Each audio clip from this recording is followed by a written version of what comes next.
nítorí olórí Folashade Ajike mo ní ọlọ́jọ́ ìbí ijó kan ẹ o ọlọ́jọ́ ìbí ayọ̀ kan ẹ o ṣé kíyà ó dá wa lóhùn ó yá mo tún sọ pé máa jó síbi tó wù ẹ́ ó pé 50 ọdún lónìí ijó ló yẹ ọ́ ó yá máa jó síbi tó wù ẹ́ Ajike Èdùmàrè ló fún ẹ láyọ̀yọ̀ máa jó síbi tó wù ẹ́ aya Mustapha máa jó síbi tó wù ẹ́ máa jó síbi tó wù ẹ́ Folashade Èdùmàrè ló fún ẹ láyọ̀yọ̀ máa jó síbi tó wù ẹ́. Mrs Kemi Salami ló ní béèyàn ẹni bá dára ó yẹ ká wí o. Ó ní béèyàn ẹni bá sunwọ̀n ó yẹ ká rò ó fún. Ó ní olórí Folashade Ajike dára lọ́pọ̀lọpọ̀. Ó ló nínú ire ni ọ́ ọlọ́kàn ire ni ọ́ o. Ó l'Ajeigbe wá bá mi kẹ́gbọ́n mi dáadáa. Ó lónìí lọ́jọ́ ìbí rẹ kò ní dọjọ́ ẹkún mọ́ ọ lọ́wọ́ láṣẹ Elédùmarè ọba. Ó lálékún owó àlékún ọrọ̀ àlékún ìbàlẹ̀ ọkàn lágbára dání wáyé. Ó ní bó o ṣe ń ṣe ni kó o máa ṣe lọ. Ó ní bó o ṣe ń ṣe ni kó o máa ṣe lọ. Ó lọ́dún tó mú lónìí àsàn ẹ sówó àsàn ẹ sọ́lá àsàn ẹ sayọ̀. Ó lọ́rọ̀ gbogbo tó ń pa ọ́ lẹ́rìn òní pa ọ́ lẹ́kún nínú ọdún tuntun.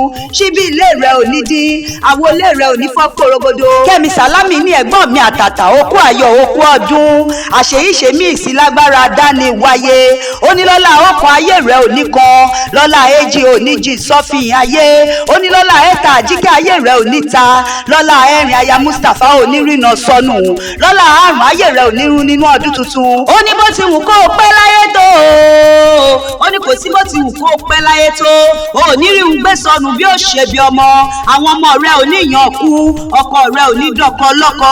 Ó ní àtẹ̀pẹ́lẹsẹ̀ ń tẹ̀nà ìwà àtẹ̀lẹ̀ yìí pẹ́pẹ́pẹ́pẹ́ lágbára dání wáyé.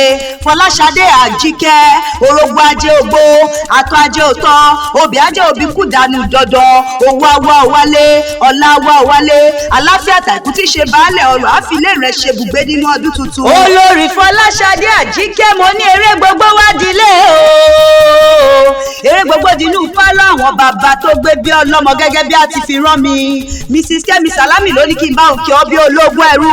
Ó ní kí n bá òun kí ọ bí ọlọ́gbọ̀n ìwọ̀fà o. Ó ní kí n bá òun kí ọ bí ológun kẹ̀kẹ́ ìyẹn bí wọ́n ti ń Oriki ilé bàbá rẹ̀. Ilé ọmọ bíbí ìlú Ijaye mẹ́bọ ọmọkùnrin mi Àjàdí kò ní wọ́n Oriki yìí nílé bàbá tó bí ọlọ́mọ.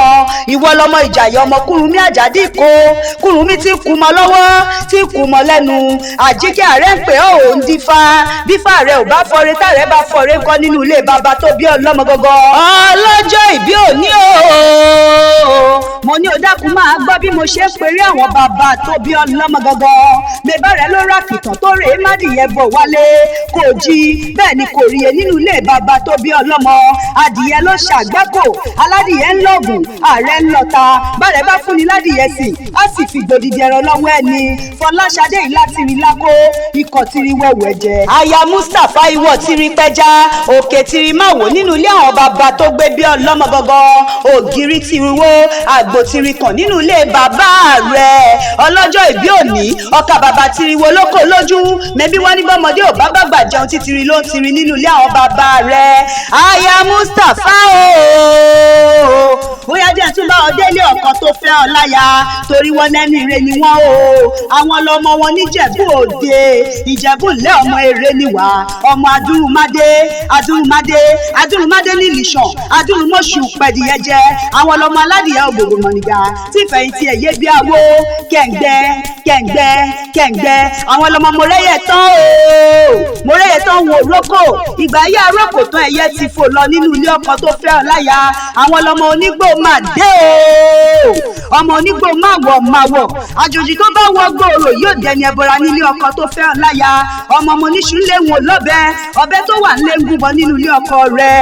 Mẹ́bí bó bá ń jẹ̀bọ́ àwọn ẹni rẹ̀ ní wíníwíní bó bá òun jẹ̀bú àwọn ẹni rẹ̀ ní wìnìwìnì bó bá òun jẹ̀bú àfẹ́ni rẹ̀ tó kù ṣọdún alágẹmọ àwọn ọlọmọ alágẹmọ abijó wíní iṣu mẹ́fà ní ti jẹ̀bú wọn á jẹ méjì wọn á ta méjì tó kù lọ́ fi ń gbòòṣà alágẹmọ nínú ilé ọkọ tó fẹ́ ọláya nítorí wípé a kì í nílé bàbá kan máma ní ti ìyá olórí Fọláṣadé Àjíkẹ́ Mrs Kemi Salami tún ní kí n bá wọn délé ìyá rẹ̀ ilé ọmọ oníbà ẹ̀kúnjà kó tó lówó lọ́wọ́ ìwọ lọmọ apẹja fẹ́jà jẹ ọmọ afẹja yan ẹja sọ ẹja dèrú ló ń porí kí ilé ìyá àti rẹ gọgọ ìmẹ̀sí nìyẹn ọmọ akẹ́yọ̀ ọmọ aṣọyẹ tọ́kọ tó ṣoru ilé ọmọ ẹkùn níbà ọmọ ẹkùn tí ń fi torítorí ọmọ ẹkùn tí ń fi tìrùtìrù kò sẹ́ni tó lè gbéná wojú ẹkùn nínú ilé ìyá tó bí ọlọ́mọ ìwọ lọmọ ẹkùn tí ń gbẹ̀ràn jẹ lọ́wọ́ òjò ọmọ oṣù akẹsàn ní nínú ilé ìyá rẹ ọmọ ọlọ́kọ̀ tó níṣẹ́rí ọmọ iwájú ọlọ́kọ̀ tí ń sowó ọmọ ẹ̀yìnkùlé ọlọ́kọ̀ àṣejìgbàlẹ̀kẹ̀ ọmọ ògèrègèdè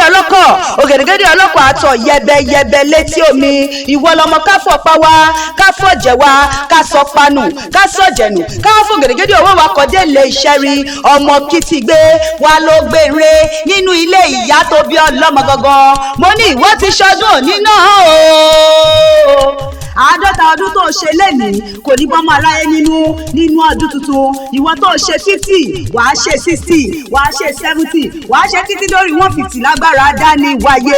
Mrs Kemi Salami wá ní kí n máa kọrin fún ọ wípé happy birthday to you wọ́n lẹ́gbọ̀n mi dáadáa ìwọ tó ṣọdún òní ló tún ṣe mí sí i.